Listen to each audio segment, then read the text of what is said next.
जिन लोगों के ग्रह स्थितियाँ कुंडली में ठीक चल रही होती हैं, एफर्ट्स में भी कोई कमी नहीं रहती है और हर तरीके से अपनी तरफ से सारे मतलब जो कहते हैं बेसिक रिक्वायरमेंट्स हैं वो सब कर लेते हैं, तो किसी भी काम को संपन्न करने के लिए जो आवश्यक चीज़ें हैं, उसके बावजूद भी सफलता हाथ नहीं लगती है। अपॉर्चुनिटीज़ आती हैं, लगता है कि काम पहुंच गया, सब सही है, 99 पे जा करके ऐसे लगता है जैसे किसी ने मतलब एकदम से सामने से चीज़ को छीन लिया। कल रात तक ये लगेगा कि हाँ आज तो बस अगले दिन तो काम बन ही जाएगा, और अगले दिन गेम ही पलटी हुई मिलती है। तो बहुत सारे लोगों के साथ ऐसी स्थितियां रहती हैं, और मेरे पास तो बहुत मैंने ऐसा देखा है कि जब प्रॉब्लम लेकर के आते हैं लोग, तो 10 में से मतलब मैं यही कहूँगा कि लगभग कई बार तो 10 के 10 ही लोगों के रूट कॉज इन्हीं चीज़ों से रिलेटेड निकलेंगे जो मैं आज बात करने जा रहा हूँ। तो आप में कोई कमी ना हो, अपनी तरफ से सारे प्रयास करें। आपकी थिंकिंग सही है, आपकी प्लानिंग सही है, आपका एग्जीक्यूशन सही है, सब सही होने के बावजूद इंसान कहाँ मार खा जाता है? भाई कमी कहाँ रह गई कि अपनी तरफ से सारे एफर्ट्स लगा दिए, तो ग्रह जो थे ना वो मतलब यानी कि समय सही नहीं चल रहा था, दशा अनुकूल नहीं थी, तो वो एक बात हो गई। लेकिन तब इंसान क्या करे, दशाएं भी सही चल रही हैं, मैं तो वहां तक के लोगों की बात कर रहा हूं कि दशाएं भी सही चल रही, गोचर भी फेवरेट में है, बंदे में भी कोई कमी नहीं, उसके बावजूद अपॉर्चुनिटीज हाथ से फिसल जाना, उसके बावजूद ये लगे कि जैसे मौके हाथ से गए, यहां चिंता की बात हो जाती है। ये सोचने वाला विषय है और अपने आप में काफी एक विकट समस्या बन जाती है। क्योंकि जो आम आदमी है, देखो जो मूड है या जिसकी ज्यादा कोई जानकारी नहीं है, उसका तो एक अलग कहानी है, उसे तो कहते हैं जिसे कुछ पता ही नहीं है तो वो तो पहले ही भ्रमित है। लेकिन जब ज्यादा फिर समझदार पढ़ा लिखा इंसान भी फिर अपनी समस्या का रूट कोज नहीं जान पाता है, तो उसका फिर भटकना कुछ ज्यादा खतरनाक हो जाता है। क्योंकि जो मेरा अपना अनुभव रहा है ना, तो उसमें ज्यादा पढ़े लिखे लोग फिर एक्सट्रीम लेवल पे जब ब्लंडर करते हैं ना, वो फिर बड़ा अजीब लगता है। क्योंकि जो करना था उस टाइम पे वो चीज़ नहीं करेंगे, बाद में कुछ और चीज़ें चलेंगी। तो खैर टॉपिक पे आते हैं। मसला क्या है? मसला ये है कि अगर सब चीज़ें ठीक हैं, कहीं आप में कोई कमी नहीं किसी तरीके से, ना कुंडलियों के हिसाब से, ग्रह के हिसाब से, ना आपके एफर्ट्स के हिसाब से, यहां मैंने सब सही मान लिया कि सब सही है, फिर भी अगर काम नहीं बन रहा है, फिर भी सक्सेस नहीं मिल रही है, घर में सुख शांति नहीं है, हर समय बेचैनी लगी रहती है, पैसे की तो बरकत भूल ही जाओ घर में, ठीक है, आगे मतलब जो भी चीज़ें चाहते हो ज़िंदगी के अंदर, जो एक अच्छी फैमिली में अच्छे जीवन में होनी चाहिए, वो नहीं है, कोई कमी ना होने के बावजूद आप में, ठीक है, स्वास्थ्य खराब है घर में आपका या किसी ना किसी का, यानी किसी ना किसी बात को लेकर के एक तनाव की स्थिति बनी ही रहती है ज़िंदगी के अंदर। तब ये आप चीज़ समझ जाएं कि स्थान दोष में आ जाती है बात। स्थान दोष किस तरीके से काम करेगा? बेसिकली किसी भी जगह आप जहां रहते हैं, उस जगह पे आपकी अपनी जो एनर्जीज हैं, अगर वो कमजोर पड़ गई, आपकी अपनी एनर्जीज जो है अगर वो कमजोर पड़ गई, तो वहां की एनर्जीज डोमिनेट करेंगी, वहां की एनर्जी डोमिनेट करेंगी, वो आपके फेवर में नहीं है। अगर फेवर में है फिर तो काम चल गया, कोई बात नहीं, लेकिन अगर आपके फेवर में नहीं है तो आप परेशानी में आ गए। जो आपके फेवर में नहीं है वही आपके अगेंस्ट है, और उसी को हम क्या बोलते हैं? नेगेटिव एनर्जी, आम भाषा में। तो ये नेगेटिव क्या है? जो आपको आगे बढ़ने से रोक रहा है, जो परेशानियां क्रिएट कर रहा है, सब कुछ ठीक होने के बावजूद भी। बहुत सारे लक्षण है, अभी बात करेंगे, आप अपने हिसाब से नोट करते चले जाइएगा। सबसे जो मूल रूप में मैं एक चीज बात करूंगा, ये जो 2-4 लक्षण मैंने चीजें बताई कि जिंदगी में घर में बरकत नहीं है, या हर समय कलह रहता है, घर के 4 सदस्य एक साथ बैठ के बात नहीं कर सकते, और हर समय बेचैनी लगी रहना, ठीक है, और सही टाइम पे सही डिसीजन ले ही नहीं पाएंगे, गलत टाइम पे लेंगे तो वो फेलियर होना ही होना है, काबिल होने के बावजूद भी सक्सेसफुल नहीं है, सब कुछ ठीक होते हुए भी फिर भी बीमारियां खाम खामे लग जाती हैं, डॉक्टर्स के यहाँ चक्कर लगते ही रहते हैं। मतलब ये सारे अननेसेसरी चीजों में आपका पैसा और समय दोनों वेस्ट हो रहा है। खाली पैसे की बात नहीं कर, समय, क्योंकि मेरे लिए सबसे कीमती चीज समय होता है। तो जो इस तरीके के केसेस आए, उनमें से 10 में से आप हैरान हो जाएंगे जान करके, 10 में से सिर्फ एक ही केस, यानी कि 10% आप मान लो, 10% मामलों के अंदर जो कारण था वो था उन जगहों का स्ट्रक्चरल डिजाइन की कमी, जिसे साधारण भाषा में वास्तु दोष बोल दिया गया। स्ट्रक्चरल डिजाइन यानी गलत दिशा में कोई चीज बनी, या सही तरीके से एनर्जी का फ्लो नहीं हो रहा है, ठीक है, तो वो स्ट्रक्चरल डिजाइन की जो प्रॉब्लम थी वो 10% केसेस में थी।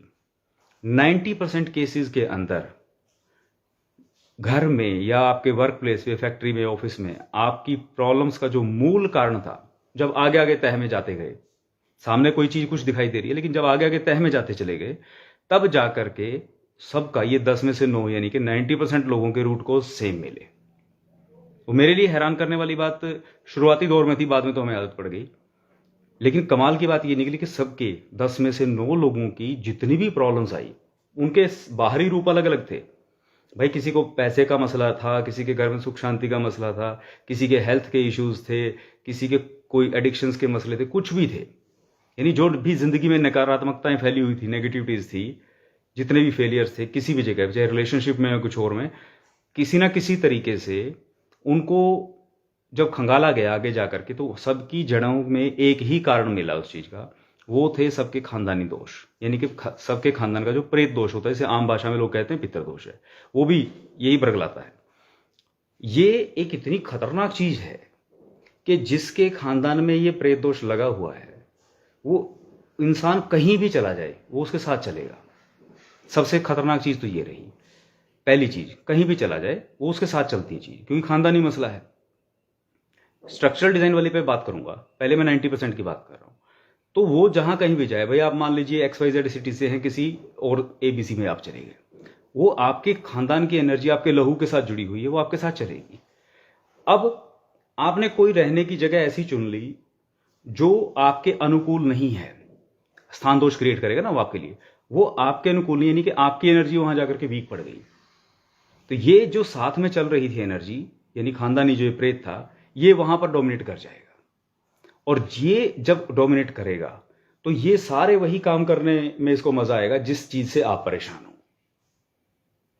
ये सारे फिर जो आगे आगे पन्ने खुलने शुरू होते हैं चीजों के, फिर लोगों में जो इस तरीके के भी वहम जाते हैं, कोई किसी एस्ट्रोलॉजर के पास गया, कोई किसी तांत्रिक के पास चला गया।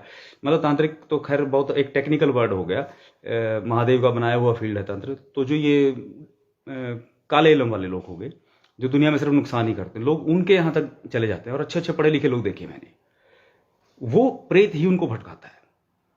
लोग ठीक लाइन पे चल रहे होते हैं, भगवान के मंदिर में किसी ने बोल दिया कि चले जाओ भी मत्था टेकना शुरू कर दो या घर में कोई अच्छे काम शुरू कर दो, अचानक से वो काम बदलवा देगा और किसी ऐसे व्यक्ति के पास जाएगा, वो उसके ऊपर सवार होकर के उससे ऊट पटांग की चीजें स्टार्ट करा देगा। थोड़ा सा फेथ बन जाए इसके लिए, कुछ अंदर की गहरी बातें भी बता देगा। बंदे, पढ़े लिखे बंदे भी उस ट्रैप में चले जाते हैं, कभी उससे निकल नहीं पाते। मैंने खुद इतने लोग ऐसे देखे जिनकी अच्छे अच्छे ग्रहों की दशाएं आई, ज्यादा से ज्यादा किसी भी ग्रह की मैक्सिमम दशा शुक्र की 20 साल की है, शनि की 19 की। मैंने ये देखा कि लोगों की जिंदगी आधी से ज्यादा जिंदगी बीत गई, उनके हालात ही नहीं सुधरे। कारण क्योंकि वो इस खानदानी प्रेत के ट्रैप में थे। एक शहर बदला, दूसरा शहर बदला, तीसरा घर बदला, चौथा घर, कहां से कहां बदलते चले गए। जहां पर एनर्जी सामने वाले की, उस जगह की एनर्जी अनुकूल हो जाती, तब इनका प्रभाव अपने आप थोड़ा सा कम हो जाता। किसी और जगह जाते कहीं जहां पर 12 महीने एक जैसे नहीं, हमारे पहले ही ऐसे देश में रहते हैं जहां व्यक्ति की अपनी एनर्जी कमजोर पड़ी, वहां पे ये डोमिनेट करके वहां पे झटका मार जाना। सारी जिंदगी बीतने पर भी इंसान को समझ में नहीं आता कि मसला क्या चल रहा है। तो जड़ें किसके जुड़ गई, आप अपनी स्थिति अपने हिसाब से देखेंगे, लेकिन कनेक्शन बैठ गया आपके जगह पे, स्थान के साथ। अब आपको मालूम नहीं आप आज किस जगह रह रहे हैं, ठीक है ना।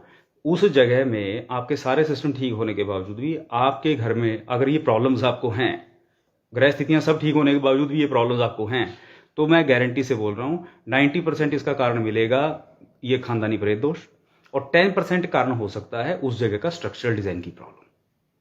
ठीक है, उसका भी इलाज है, बिना तोड़फोड़ के वो भी चीजें हो जाती हैं, वो मैंने पहले भी बहुत इजीली बताया हुआ। तो स्ट्रक्चरल डिजाइन की प्रॉब्लम है तो उसमें तो खाली सिंपल एनर्जी इंबैलेंस हुआ। स्ट्रक्चरल डिजाइन की जब प्रॉब्लम आती है तो सिंपल तरीके से हम क्या कह के चलते हैं कि जो किसी को कोई अनुष्ठान भी नहीं करना, अपने तरीके से सिर्फ उस चीज को बैलेंस कर लो। भाई कोई एरिया भारी होना चाहिए था, आपने उसे हल्का कर रखा, तो वहां पर थोड़े भारी सामान रख दो।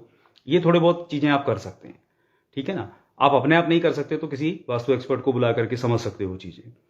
एनर्जी बैलेंस के लिए घर की एनर्जी बिगड़ गई है, ये भी स्ट्रक्चरल डिजाइन उसका बड़ा मूल कारण रहता है, क्योंकि आपके घर के खिड़की दरवाजे किस तरीके के अलाइनमेंट में, घर में हवा का आना और जाना किस तरीके से रहता है, ठीक है ना। एंट्रेंस की जो कहते हैं ना कि इंपॉर्टेंस क्या है, वो यही है। आजकल लोग हाई राइज बिल्डिंग्स में रहते हैं, तो 90% से ज्यादा तो जितनी भी हाई राइज बिल्डिंग है सारी ही वास्तु दोष में है। कभी आप उसका मैप देखिएगा, कभी कोई भी आपको शायद ही कोई ऐसा मिलेगा डिजाइन जो चौकोर होगा, किसी का कोई कॉर्नर आगे बढ़ा हुआ, किसी का कोई कटा हुआ है। जो प्योर वास्तु होती है उसमें भूखंड के ऊपर, जमीन के ऊपर रेक्टेंगल या स्क्वायर शेप जो होती है प्रॉपर 90 डिग्री के कॉर्नर्स के हिसाब से, उनको और एक रेगुलर शेप में होंगी, उन्हीं को सबसे बेस्ट माना जाता है। तो उस हिसाब से देखोगे तो जिस बिल्डिंग में आप रह रहे हैं उसको तो डिज़ाइन इट सेल्फ जो है ऊपर जाकर के भी टेढ़ा हो गया, तो एनर्जी इम्बैलेंस तो होना लाजमी है। लेकिन वहाँ पर भी चीज़ें मैनेज हो जाती हैं कि आपके घर में से अगर हवा का प्रवाह ठीक चल रहा है, घर में घुटन नहीं होती है, सूर्य की रोशनी ठीक आती है, सर्दी में सर्दी के तरीके से नॉर्मल रहते हैं, गर्मी में गर्मी के तरीके से रहते हैं, मतलब आप तंग नहीं है वहाँ पर घर के अंदर, किसी को घुटन महसूस नहीं होती। कोई आकर के ये नहीं कहता कि हाँ आपके घर में घुटन है, कोई आकर के ये कहे कि हाँ अच्छा लग रहा है, घर में आकर के आपके थोड़ा सा हमें बेटर फील हुआ, तो इट मीन समझ लें कि भाई आपकी एनर्जी अभी तक तो ठीक है, ठीक है भाई, स्ट्रक्चरल डिजाइन की वजह से कोई समस्या नहीं है इतनी। तो अगर फिर भी है तो भाई उसका मैंने बताया आपको कि घर में स्ट्रक्चरल डिजाइन की वजह से अगर एनर्जी इंबैलेंस हो गया है तो उसका इलाज बहुत आसान है। उसके लिए खाली आप सौर यज्ञ करवा लिया करें। उससे क्या है कि 9 प्लैनेट्स की एनर्जी होती है, सौर यज्ञ में 9 प्लैनेट्स की जो एनर्जी है वो बैलेंस हो जाती है। ये आप हर 3 महीने में एक बार भी करा लें, ठीक है, हर 6 महीने में एक बार करवा लें, ज़्यादा नहीं कुछ कर सकते तो मोर देन इनफ है। सबसे बेस्ट जो मैंने देखा, क्योंकि उसमें तोड़ फोड़ की जरूरत ही नहीं पड़ी, क्योंकि आप फ्लैट में तो वैसे भी क्या तोड़ लोगे। अब किसी का बाथरूम गलत दिशा में बन गया भाई, तो कैसे चेंज कर लोगे उसको, नहीं कर सकते ना। और भी बहुत सारी जगह हैं जो अपने खुद के घर बना के बैठे, 100 समस्याएं रहती हैं। रेंटेड हाउस में रह रहे हैं तो भूल ही जाओ, ठीक है ना, कील भी सोच करके ठोकना पड़ता है। तो अगर स्ट्रक्चरल डिजाइन की प्रॉब्लम की वजह से एनर्जी इम्बैलेंस हो रही है और आपको समस्या क्रिएट कर रही है, तो जितना हो सके महीने में, जिसका सामर्थ्य है महीने में एक बार सौर यज्ञ कर लो। महीने में नहीं कर सकते 2 महीने में, 3 महीने में, 6 महीने में तो भाई एक बार जरूर कर लो, ठीक है। दूसरा इसमें ये हो जाता है कि अगर किसी के प्रॉब्लम ये नेगेटिव वाली ज़्यादा आ गई, ये तो थी खाली इसकी स्ट्रक्चर की, जो 90% में बोल रहा था कि खानदानी प्रेत वाला मसला है। अब खानदानी प्रेत के मसले भाई देखो वो होते हैं, पितरों के प्रेत के मामले होते हैं, उनके उपाय हैं, पक्के उपाय तो सबके बस का काम है नहीं, ठीक है, और क्योंकि ना ही आसानी से आपको करने देता है। अगर ये कंफर्म हो जाए, वो कैसे कंफर्म करेंगे मैं वो भी तरीका बताऊंगा आपको, लेकिन फिर भी कि अगर ये वाली प्रॉब्लम है तो उसका एक टेम्परेरी उपाय, टेम्परेरी सहायता आपको मिलती है आपके कुल देवी देवता से, आपके ईष्ट से, जिसको ईष्ट माने जिसको मानते हैं आप, जिसके साथ दिल से जुड़े हुए हैं।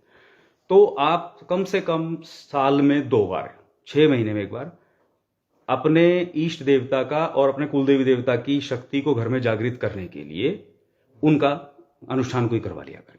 सबसे बेस्ट होता है शक्ति हवन, ठीक है। इससे होगा ये कि उनकी ऊर्जा घर में बरकरार रहेगी। 6 महीने इसलिए क्योंकि हम रहते ग्लोब के इस हिस्से में इस तरीके से हैं कि 6 महीने में हमारे यहाँ उत्तरायण और दक्षिणायन वाला हिसाब किताब चलता है, तो साल में 6-6 महीने में एनर्जीज यहाँ बदलती हैं। तो जो एनर्जी आप जागृत करोगे अपने कुल देवी देवता की, अपने ईष्ट की, लगभग 6 महीने तक वो बनी रहती है वहाँ पे। उसके प्रभाव से ये जो नेगेटिव एनर्जी का कारक है, मूल जो प्रेत है ये, और इसकी वजह से जो और 50 बीमारियां और लगी, क्योंकि तो पैरासाइट ले आता है ना, और पैरासाइट की तरह रहना शुरू कर देते हैं, जिसमें सुनने को कोई कहेगा किसी ने कुछ करा दिया या कोई और मसला लग गया, कुछ हो गया, ये हो गया, वो हो गया, सारा दिन 50 जगह घूमते हो आप लोग, ठीक है। दुनिया ने अपने अपने क्या क्या उतारे करके रखे होते हैं। तो वो जितनी भी तरह की फजूल चीजें लगी होती हैं उनसे वो आपके घर में नहीं आएंगी, क्योंकि हवन यज्ञ जो होते हैं मंत्रों का बहुत जबरदस्त प्रभाव होता है। अब तो रिसर्च भी हो गया, आपको पता है, जड़ी बूटियों के आहुतियां जब डलती हैं तो उनसे कीटाणु तक मर जाते हैं। तो ये सदैव से चली आ रही हैं चीजें, और ये सबसे ईजी अनुष्ठान है क्योंकि ज्यादा महंगे भी नहीं होते। क्योंकि बाकी अनुष्ठान में तो भाई माना भी बड़ा तामझाम है, बहुत सारे पंडित जी लोग बिठाने पड़ेंगे, या आपको भी कई कई दिन तक लाखों मंत्रों का जप करना पड़ेगा, कहीं कोई त्रुटि रह गई तो और है।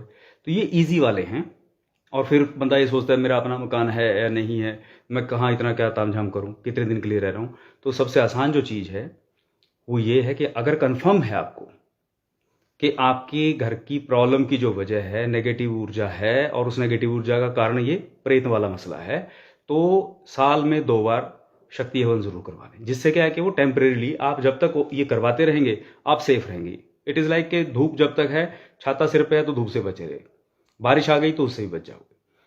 तो ये है टेम्परेरी उपाय इस चीज का।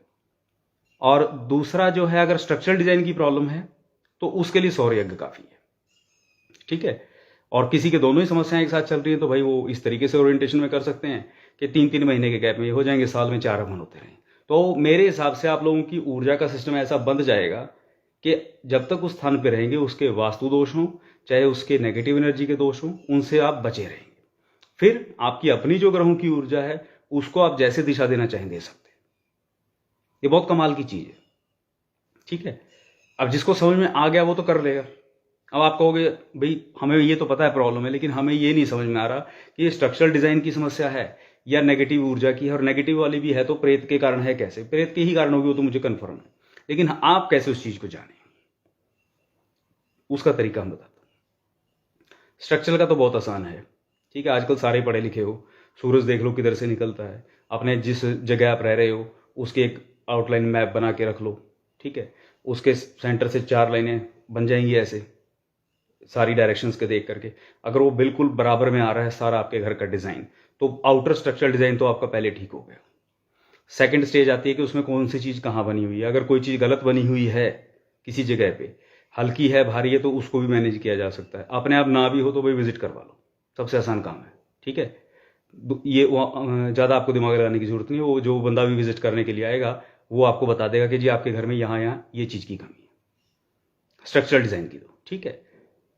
उसके लिए मैंने आपको बताया कि उसके जो 2 इलाज हो जाते हैं, एनर्जी इम्बैलेंस के लिए सौर्यक, और दूसरे के लिए समान हल्के भारी का बैलेंस होता है, और कुछ नहीं। एक ईंट भी तोड़ने की जरूरत नहीं है। लिख लो ये बात मेरी। अगर कोई कहता है कि फलानी जगह ये चीज़ बन के आपको तोड़नी ही पड़ेगी और गलत है, तो वो कुछ नहीं है। अगर ऐसा कोई कहे उसे को लिख के दे देना, ठीक है, कि ये तोड़ने के बाद ठीक हो जाएगा। क्योंकि बहुत आए हैं लोग मेरे पास, लाखों रुपए खर्च कर देते हैं, पूरा पूरा घर तोड़ के रेनोवेट कर देते हैं, उल्टा और परेशानियां बढ़ जाती हैं। तो एक तो ये चीज होगी। दूसरा भाई, अगर प्रेत वाली नेगेटिविटी का मसला, तो उसे कैसे कंफर्म करें? अगर किसी ने बता दिया, जिसके पास जाओगे, मेरे पास कोई आता है मैं तो तुरंत बता देता हूँ भाई ये मामला है, ठीक है। ज़्यादातर को खुद पता भी होता है, क्योंकि घर में किसी ना किसी को सपने अपने आते ही रहते हैं, क्योंकि ये चीज़ें होती हैं जो अपने अपने तरीके से प्रेजेंस दिखा देती हैं। लेकिन कुछ मामलों में ना लोगों को बहुत सालों तक एक ऐसे ही चीज़ में रहने की आदत पड़ जाती है। कुछ ये चीज़ें बड़ी शातिर भी होती हैं, ऐसे शातिर होते हैं कि मतलब इतना ही मीठा जहर के तौर पे काम करो कि ना तो अगला भाग करके मतलब इतना ही कष्ट दो कि ना तो वो हॉस्पिटल भाग पाए, डॉक्टर के पास जा पाए, और ना वो ठीक रह पाए। उस लेवल पे रखते हैं बैलेंस दरमियाना सा बना करके। तो वो थोड़े खतरनाक, मतलब शातिर हो गए, उनको पकड़ना बड़ा मुश्किल रहता है। कई घरों में ऐसा होता है कि मान लो उन्होंने मुझे विजिट के लिए बुला लिया, तो उन्होंने पहले दिन में ये बोल के जाता हूँ कि भाई ये घर में हल्ला मत मचाना कि हाँ मैं आ रहा हूँ, ठीक है, नॉर्मल बस कैजुअल वे में चले, घर में चर्चा नहीं करना किसी ने, मैं आराम से हूँ। वरना मोस्ट ऑफ द टाइम तो ये होता है कि कोई भी ऐसा व्यक्ति, जैसे जो मैं हो गया, कोई और हो गया, तो जो व्यक्ति वहाँ आएगा वो चीज़ें देखने, एनर्जी चेक करने के लिए घर के आएगा, तो ये लोग छुप जाते हैं या वहाँ से इधर उधर हो जाते हैं। सामने नहीं आएंगे तो कैसे पकड़ोगे, ठीक है ना, तो दिक्कतें हो जाती हैं। तो इसलिए ये इनके हैं कुछ तौर तरीके। लेकिन फिर भी आपको अपने लेवल पे मैं बताता हूँ जितना आप कर सको। जिसको नहीं मालूम है उसके लिए बता रहा हूँ, सिर्फ मालूम है वो ना पंगा ले इस चीज का। और ये किसी और पे भी एक्सपेरिमेंट मत करना, ठीक है। इसलिए अभी मैं बता रहा हूं, जो जिसे कंफर्म ना हो सिर्फ वही करे, ये चेक करने के लिए कि हाँ भाई मेरे घर में ये प्रेत वाला मसला है, नेगेटिव एनर्जी का है क्या। काजल होता है ना, काजल आंखों में जो स्याही डालते हैं रात को सोने से पहले, जैसे ये वाला टाइम हो गया, ठीक है, किसी भी दिन कर सकते हो, चाहे आज कर लो, जैसे जब मर्जी कर लेना, चेक करना है। अपनी आंखों में काजल डालो जैसे छोटे बच्चों के डालते थे। ये वाला मतलब जो आपके रेडीमेड वाले आते हैं वो नहीं, जो सरसों के तेल की स्याही से बनता है, मतलब वो बन गया ना, जैसे सरसों का दिया जला दिया, ऊपर प्लेट रख देना, वो बन जाएगा। उसमें जो भी घी वी मिला के करना है वो कर लेंगे। पुराने लोग थे, सब जानते हैं उस चीज़ को। या यूं कि काजल की जो डब्बी आती थी वो ऐसे लगाया और अपने आंख में, महिलाएं सब जानती हैं, आदमियों को बता रहा हूँ, लगा लिया भाई, अच्छे से लगा लो, बढ़िया सा लगा के, और आंख बंद करो, लंबी गहरी सांस लो। आईने के सामने करना है काम आपने, घर में जो बड़ा सा आईना हो, और उस आईने पे जब भी अपनी आंख खोलो और अपने आप को देखो, अपनी आंखों में देखना, ठीक है। आदमियों के लिए बता रहा हूँ खास तौर पे, घर का आदमी जो कोई भी हो या बच्चा हो, उसे बोलें, 15 वर्ष से ऊपर का जो कोई बच्चा हो उसे, वो भी कर सकता है, आप उसे बोलें वो ऐसा कर कर वो देखे, और उसे 5 मिनट के लिए अकेला छोड़ देना वहां पे, भी अकेले ही देख दो अपने आप। उसने क्या महसूस किया वहां देख करके आपको उसी से पता लग जाएगा क्या लक्षण होगा। अगर उसे अपने आप को देख करके खुद को ही डर लगा, घबराहट हो गई, अपने आप को देख करके इसके अंदर क्या हो गया, घबराहट से आ गई, वो देख नहीं पाया खुद को, अचानक से बहुत ज्यादा हंसी आ गई उसे देख करके खुद को, आंखें अजीब सी हो गई। ये नॉर्मल लक्षण नहीं होते। महिलाएं आप लोग सब हैं जो देख रही हैं, वो ये आपका श्रृंगार का हिस्सा है, ठीक है ना।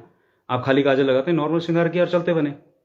लेकिन आप अपने घर के किसी पुरुष को ये करवाएं रात के टाइम पे, ये चीज़ चेक करने के लिए पहले अपने इष्ट देव को नमस्कार जरूर कर लें। इस चीज़ का आपको तुरंत पता लग जाएगा कि आपके घर में प्रेत कहाँ से है।